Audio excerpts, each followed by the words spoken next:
Штрајк на судската администрација нема да има откако во последен момент на состанок на Судско-буџетскиот совет беше одлучено додатоците на плата да се зголемат за 20%, а кај судиите за 5%. Во моментов околу 1600 вработени во судската администрација се уште ја чекаат ноемвриската плата, како и исплатата на додатоци кои веќе доцнат 8 месеци, а истекува и рокот за исплата на регресот.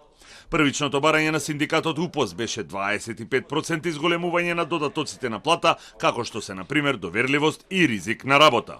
Никој нема плата.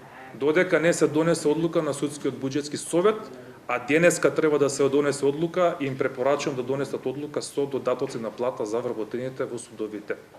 Доколку таква одлука не се донесат, веќе во 4 суда по одржани состаноци луѓето бараат прекин на работа, дали ќе биде штрајк, дали ќе бидат протести, тоа треба да се организира. Кажавме од наша страна кажана, се извинувам, дека нема да чекаме сите судови, ако некој суд сака да штрајкува, ќе штрајкува.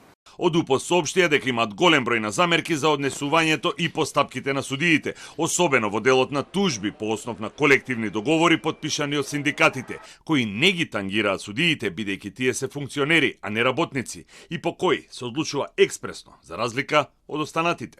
Моментално од сите функционери во државава, само судиите имаат, не ќе да кажам храброст, ама ќе кажам немаат образ, па користат права од колективни договори. Ова би значило дека и пратеници, и министри, и директори, и заменици министри, и премиер ќе треба сега да добие регрес за годишен одмор или јубилејна награда. Судски буџет, кога ќе ги прашаме за овие прашања, се вика како да се паднати од Марс, они не знаеле, а на секоја седница се носат одлука за исплата на плата, јубилејни награди и регрес за годишен одмор на судиите. Според синдикатот веќе 3 години не е распишан оглас за вработување во судската администрација, иако се празнат места поради заминување во пензија, и како пример беше наведен Скопскиот кривичен суд, каде има помалку дактилографи од судии.